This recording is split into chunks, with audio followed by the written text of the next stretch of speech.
કહી દઉં સાહેબ, આ લોકોને એવા અનુભવ છે, પોલીસને પૂછ્યો, અને એમાં હવે તો વાત જ કરવાની નથી. જ્યાં હોય ત્યાં વીડિયા ઉતરે છે.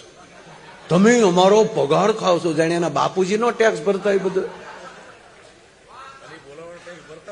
હા, હકીકત છે. આજે એના દેવા જાય છે ને તમે અમારા ટેક્સ ઉપર પગાર લ્યો છો. એ રેશનિંગના ઘઉં ખાતા હોય બધા. આપણે એક ચાટુ કલાકાર જે પોતે પહેલા વિરોધ કરતા, બોલે એના બોર ખપશે.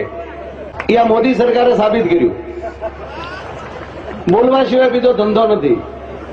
પરંતુ હવે સરકારને ચાટવાનો ધંધો ચાલુ કર્યો છે.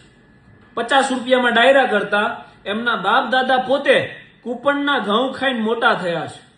જે સવારે ભણવા ગયા ને સાંજે માસ્તર પાછા ઘરે મૂકી ગયા, એવા અભણ ચાટુ કલાકાર જેને income tax, property tax, corporate tax, road tax, central GST, state GST, direct tax, indirect tax વગેરે બાબતે કોઈ જાણકારી જ નથી, કેમ કે અભણ છે.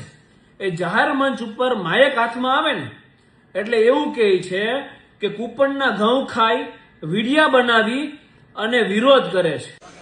તમે અમારો પગાર ખાવ છો, જાણે એના બાપુજીનો ટેક્સ ભરતા હોય બધું. એ રેશનિંગના ઘઉં ખાતા હોય બધા. આપણે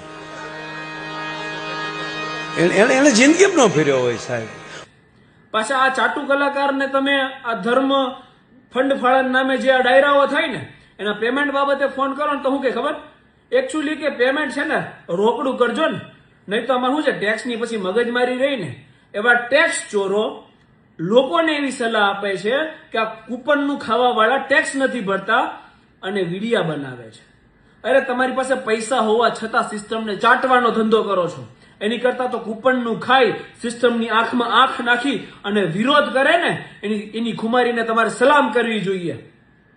વીર ખુદીરામ બોઝનું એક વાક્ય હું આપને કહીશ કે જે વ્યક્તિ વિરોધ કરતો હોય ને એને સાથ આપો, અને જો સાથ ના આપી શકો ને તો તમારી જ ભાષામાં કહું છું કે મૂંગા મરો.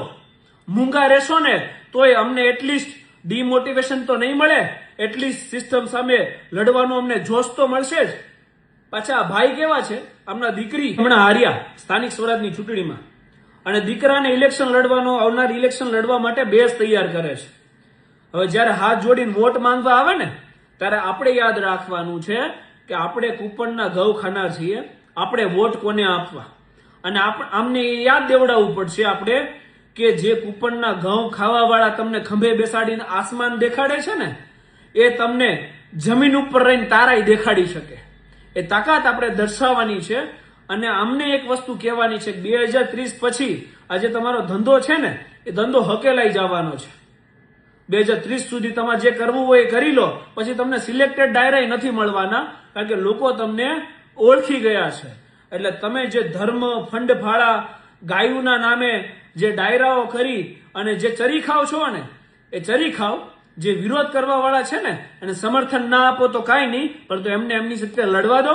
જય હિન્દ, જય સંવિધાન, ઇન્કલાબ જિંદાબાદ.